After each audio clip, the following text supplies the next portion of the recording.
کیا آپ نے کبھی غور کیا ہے کہ دنیا کی سب سے زیادہ پڑھی جانے والی کتاب قرآن مجید کی کچھ صورتیں ایسے حروف سے کیوں شروع ہوتی ہیں جن کا دنیا کی کسی ڈکشنری میں کوئی ترجمہ موجود نہیں؟ اگر اس کتاب کا بنیادی مقصد انسان کو سیدھا راستہ دکھانا اور بات کو واضح کرنا ہے تو پھر اس کے آغاز میں ایسے حروف کیوں رکھے گئے جو بظاہر ہماری سمجھ سے بالکل باہر ہیں؟ کیا یہ کائنات کے چھپے رازوں کی کوئی چابی ہیں؟ آج آپ حروف مقاطعات کے بارے میں وہ کچھ جانیں گے تو شاید آپ میں سے زیادہ لوگ نہیں جانتے۔ قرآن مجید کی 114 صورتوں میں سے 29 صورتوں کا آغاز ان پراسرار حروف سے ہوتا ہے۔ عربی زبان کے کل 28 حروف تہجی ہیں اور حیران کن طور پر ان میں سے بالکل آدھے یعنی 14 حروف ان مقاطعات میں استعمال ہوئے ہیں۔ ان حروف کو حروف مقاطعات کہا جاتا ہے۔ اس کا مطلب ہے کٹے ہوئے یا الگ الگ پڑھے جانے والے حروف۔ صدیوں سے مفسرین، ماہرین لسانیات، فلسفی اور سائنسدان ان حروف کے پیچھے چھپی حقیقت کو سمجھنے کی کوشش کر رہے ہیں۔ ان کے بارے میں درجنوں نظریات موجود ہیں، لیکن سچ یہ ہے کہ آج تک کوئی بھی حتمی طور پر یہ دعویٰ نہیں کر سکا کہ وہ ان کا مکمل مطلب جانتا ہے۔ تاہم جب ہم ان حروف کو تاریخ، لسانیات اور انسانی نفسیات کے حوالے سے دیکھتے ہیں تو کچھ ایسے حیران کن حقائق سامنے آتے ہیں جو ان حروف کی گہرائی کو مزید واضح کر دیتے ہیں۔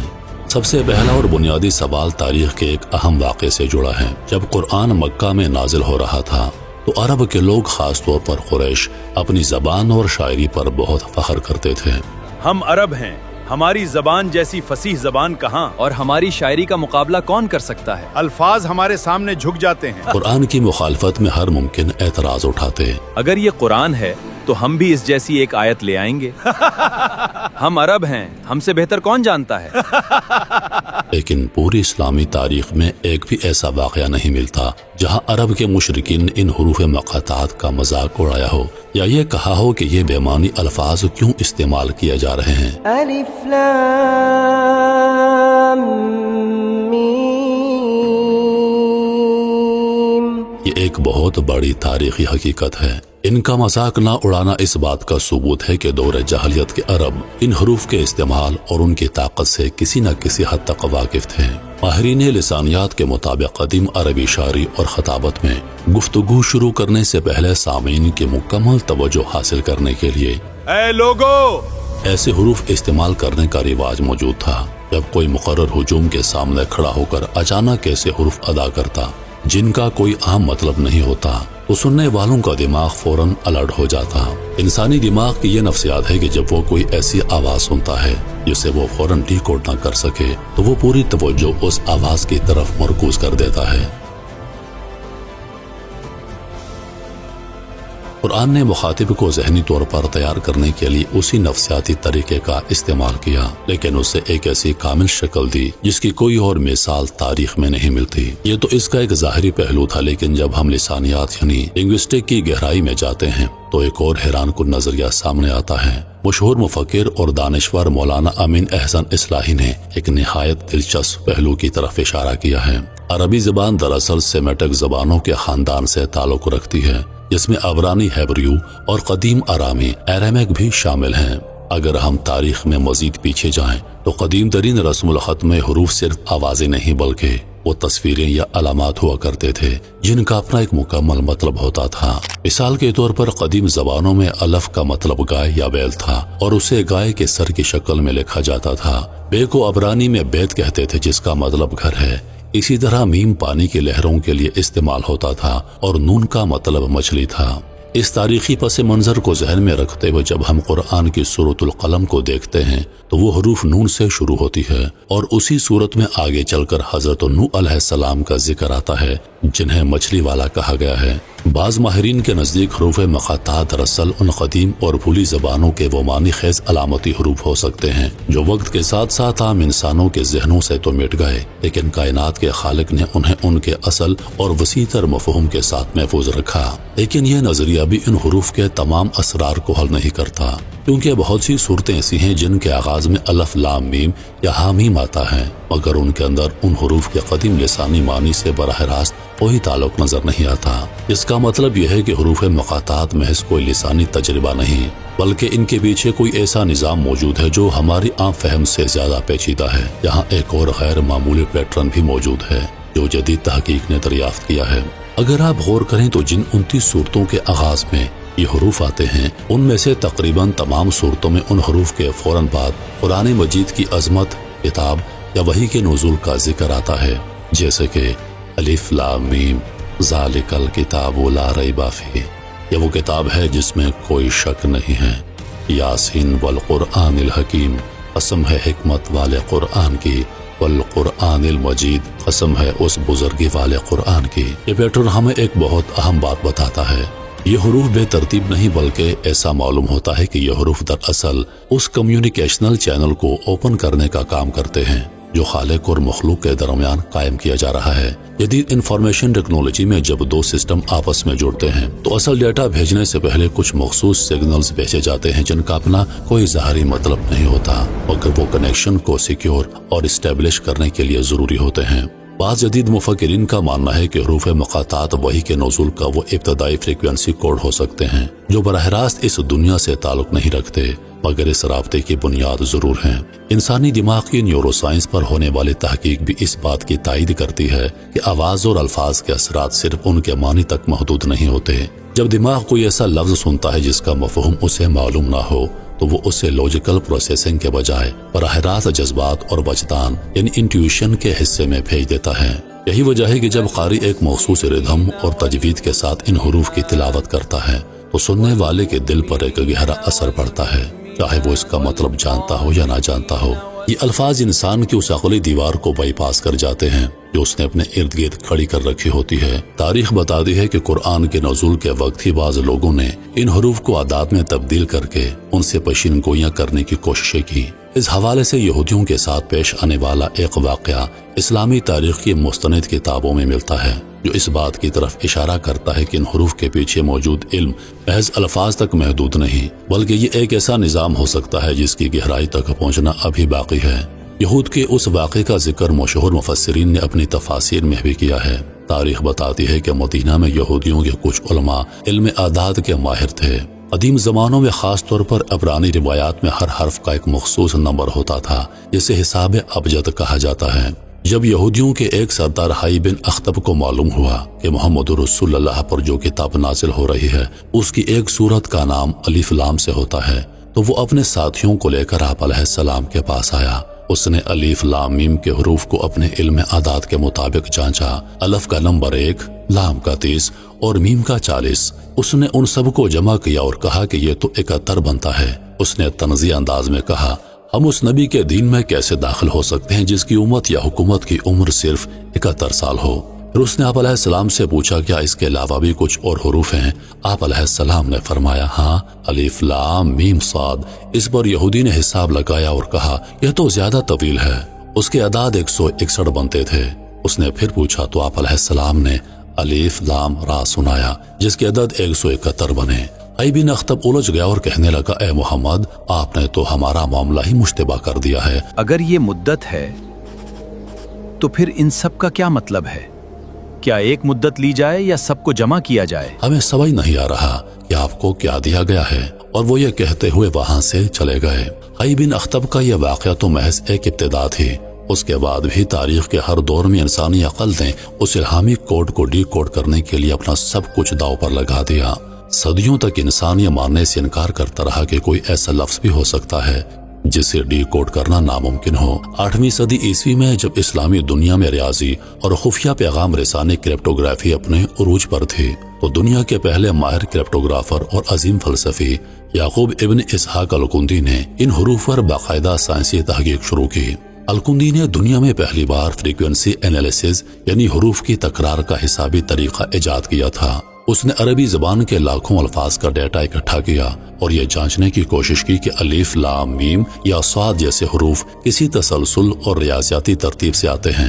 اس کا خیال تھا کہ اگر وہ اس پیٹرن کو سمجھ لے تو ان حروف کے پیچھے چھپا مفہوم ڈی کوڈ کر لے گا، لیکن حیران کن طور پر اس کا بنایا ہوا ہر سائنسی اور حسابی اصول ان حروف کی ہیبت اور پیچیدہ ساخت کے سامنے آ کر ٹوٹ گیا۔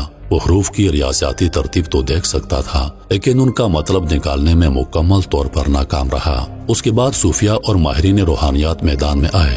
محی الدین ابن عربی اور احمد البونی جیسے مفکرین نے علم جعفر سائنس آف لیٹرز کا سہارا لیا۔ انہوں نے ان حروف کو کائنات کے عناصر یعنی آگ، پانی، ہوا اور مٹی کے ساتھ جوڑا، ہر حرف کی ایک روحانی فریکوینسی اور کائناتی طاقت بیان کی اور انہیں ستاروں کی گردش سے ملانے کی کوشش کی۔ ان کے نزدیک یہ حروف کوئی عام الفاظ نہیں بلکہ کائنات کو چلانے والے ڈیوائن کوڈ تھے، لیکن اتنی گہری اور پیچیدہ روحانی تحقیق کے باوجود وہ بھی انسان کو کوئی ایسا واضح لغوی ترجمہ یا ڈکشنری نہیں دے سکے جس سے ایک عام آدمی ان کا سیدھا مطلب سمجھ سکے۔ یہ راز پھر بھی ایک راز ہی رہا۔ پھر 19ویں صدی میں جب مغربی مشرقین اورینٹلسٹ نے قرآن مجید پر تحقیق شروع کی تو جرمن محقق تھیوڈور نولڈیکے اور دیگر ماہرین لسانیات نے ایک نیا طریقہ اپنایا اور دعویٰ کیا کہ یہ حروف شاید قرآن کو جمع کرنے والے صحابہ کے ناموں کے انیشیلز ہیں۔ مثلا انہوں نے الف، لام، میم یا حامیم کو کسی خاص شخص کے نام کا مطلب قرار دینے کی کوشش کی، مگر یہ نظریہ بھی بری طرح ناکام ہوا، کیونکہ یہ حروف صورتوں کے مضامین، ان کے نزول کے وقت اور ان کے اندر موجود ایک خاص آہنگ فونیٹک ریدم کے ساتھ اتنی گہرائی سے جڑے ہوتے تھے کہ انہیں محض کسی کا نام قرار دینا غیر سائنسی اور بے بنیاد ثابت ہو گیا۔ پھر 20ویں صدی آئی اور انسان کے ہاتھ میں کمپیوٹر جیسی غیر معمولی طاقت آ گئی۔ 1970 کی دہائی میں مصری نژاد امریکی سائنسدان ڈاکٹر رشاد خلیفہ نے ان حروف کو جدید کمپیوٹرز کے حوالے کر دیا۔ برسوں کی ڈیٹا پروسیسنگ کے بعد دعویٰ کیا گیا کہ اس نے قرآن میں عدد 19 کا ایک ایسا مکمل ریاضیاتی نظام دریافت کر لیا ہے جو ان حروف مقاطعات کے راز کو کھولتا ہے۔ اس نے اعداد و شمار پیش کیے کہ قاف یا الف، لام، میم اپنی صورتوں میں بالکل 19 کے ضرب ملٹیپل کے حساب سے آئے ہیں۔ ابتدا میں دنیا اس حیرت انگیز دعوے پر دنگ رہ گئی، لیکن جب بڑے ماہرین ریاضی اور محققین نے اس کے ڈیٹا کا گہرائی سے جائزہ لیا تو معلوم ہوا کہ اس نے اپنے فارمولے کو درست ثابت کرنے کے لیے گنتی میں ہیرا پھیری کی اور بعض جگہوں پر حقائق کو زبردستی توڑا مروڑا۔ یوں سائنس اور ریاضی کا یہ دعویٰ بھی اپنے عبرتناک انجام کو پہنچا، اور آج کے اس دور میں جب neural networks, artificial intelligence اور سپر کمپیوٹرز پیچیدہ ترین انسانی ڈی این اے کو ڈی کوڈ کر رہے ہیں، اربوں نوری سال دور ستاروں کے سگنلز کو سمجھ رہے ہیں، جدید ماہرین نے ان حروف کو نیچرل لینگویج پروسیسنگ اور بگ ڈیٹا کے ذریعے حل کرنے کی کوشش کی۔ عبرانی، سریانی، ارامی اور اکادی جیسی دنیا کی تمام قدیم سامی زبانوں کا ڈیٹا بیس AI ماڈلز میں فیڈ کیا۔ مقصد یہ تھا کہ شاید کسی پرانی اور گمشدہ زبان میں ان حروف کا کوئی پیٹرن مل جائے۔ ان جدید ترین الگوریتھمز نے یہ تو ثابت کر دیا کہ قرآن کی جس صورت میں یہ حروف آئے ہیں وہاں ایک حیران کن اور غیر انسانی توازن، اکوسٹک سیمیٹری موجود ہے، اور یہ حروف باقی صورت کے الفاظ کو ایک خاص فریکوینسی پر لاک کر دیتے ہیں۔ لیکن جب بات ان کے مفہوم یا ترجمے نکالنے کی آئی تو دنیا کے طاقتور ترین AI ماڈلز بھی بے بس ہو گئے۔ تاریخ کا ہر وہ بڑا دماغ جس نے اپنی عقل، فلسفے، قدیم لسانیات، ریاضی، سپر کمپیوٹرز یا ٹیکنالوجی کے ضم میں اس الہامی کوڈ کو ہیک کرنے کی کوشش کی، وہ ایک ایسی دیوار کے سامنے آ کر کھڑا ہو گیا جسے گرانا ناممکن تھا۔ امید ہے کہ اب آپ کو ان الفاظ کے پاور کا اندازہ ہو چکا ہوگا۔ یہ کوئی معمولی بات نہیں، اتنے سارے دماغوں کی یہ مسلسل ناکامیاں اس بات کا حتمی ثبوت ہیں کہ حروف مقاطعات انسان کا بنایا ہوا کوئی پزل نہیں جسے کوئی ذہین دماغ حل کر لے، بلکہ کائنات کے اس عظیم ترین خالق کا دیا ہوا چیلنج ہے ان متکبروں اور مغروروں کے لیے کہ تم کائنات کے ہر راز کو اعداد مشینوں اور اپنی منطقے پیمانے پر نہیں تول سکتے۔ کچھ رازوں کی کنجی صرف اور صرف اسی کے پاس ہے جس نے یہ نظام بنایا ہے۔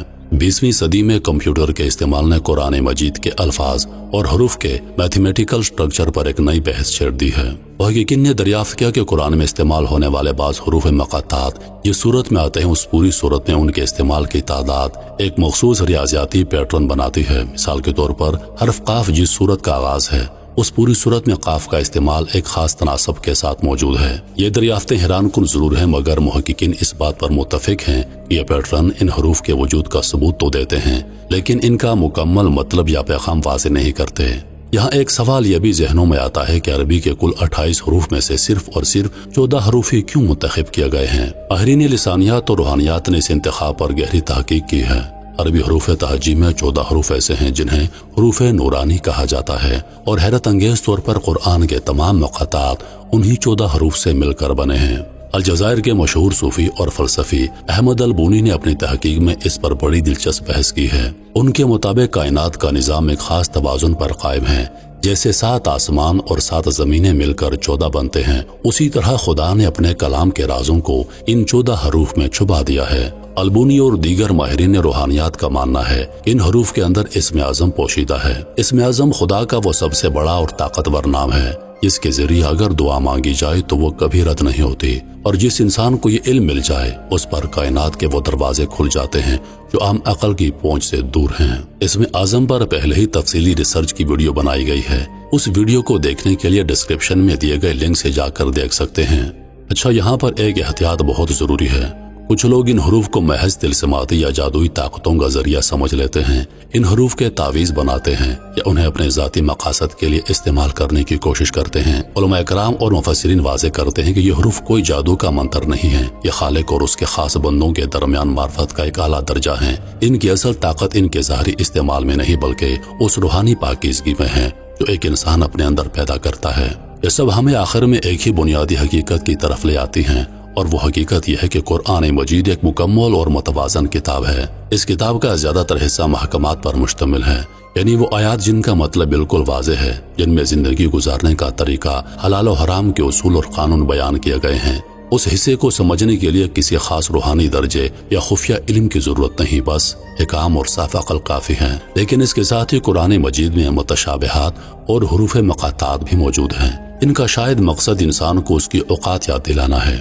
جب ایک انسان اپنی ذہانت، سائنس اور ٹیکنالوجی پر فخر کرنے لگتا ہے اور یہ سمجھتا ہے کہ اس نے کائنات کے ہر راز کو جان لیا ہے، تو قرآن کے پہلے ہی صفحے پر موجود الف لام میم اسے روک کر بتاتے ہیں کہ علم کی دنیا صرف وہیں تک محدود نہیں جہاں تک تمہاری آنکھ دیکھ سکتی ہے یا تمہارا دماغ پروسیس کر سکتا ہے۔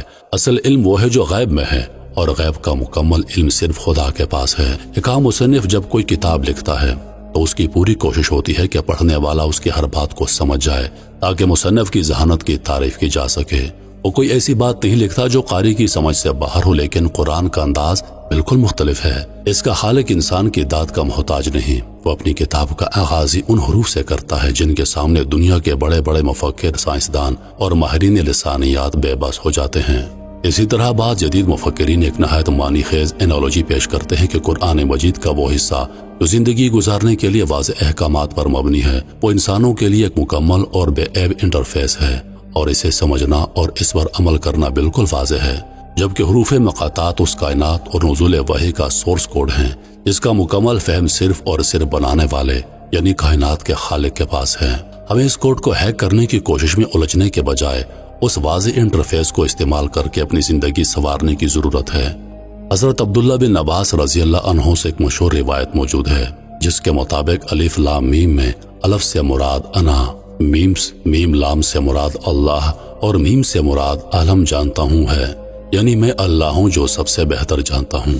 بعض دوسرے علماء کے نزدیک الف سے مراد ذات باری تعالی، لام سے حضرت جبریل امین علیہ السلام اور میم سے حضرت محمد صلی اللہ علیہ وآلہ وسلم ہیں۔ گویا یہ حروف اس پورے نظام وحی کی نمائندگی کرتے ہیں جس کے ذریعے پیغام آسمان سے زمین تک پہنچا۔ اگر یہ تشریحات قطعی اور حتمی ہونے کا دعویٰ نہیں کرتی، لیکن یہ اس بات کو ضرور ثابت کرتی ہیں کہ ابتدائی دور کے مسلمان بھی ان حروف کو محض بے معنی آوازیں نہیں سمجھتے تھے، بلکہ انہیں عقیدے اور معرفت کے گہرے ترین مفہوم کے ساتھ جوڑتے تھے۔ یہ تمام زاویے ہمیں اس بات پر مجبور کرتے ہیں کہ ہم حروف مقاطعات کو محض ایک تاریخی معمہ سمجھنے کے بجائے ایک زندہ حقیقت کے طور پر دیکھیں کہ کیا یہ حروف کائنات کے اسرار کی چابی ہیں۔ اس کا جواب ہاں بھی ہے اور نہیں بھی۔ یہ اس لیے نہیں کہ ہم ان حروف سے مادی دنیا کا کوئی پوشیدہ خزانہ ڈھونڈ نکالیں گے، بلکہ اس لیے ہے کہ یہ حروف کائنات کے سب سے بڑے سچ کی چابی ہیں، اور وہ سچ یہ ہے کہ انسان خدا نہیں ہے۔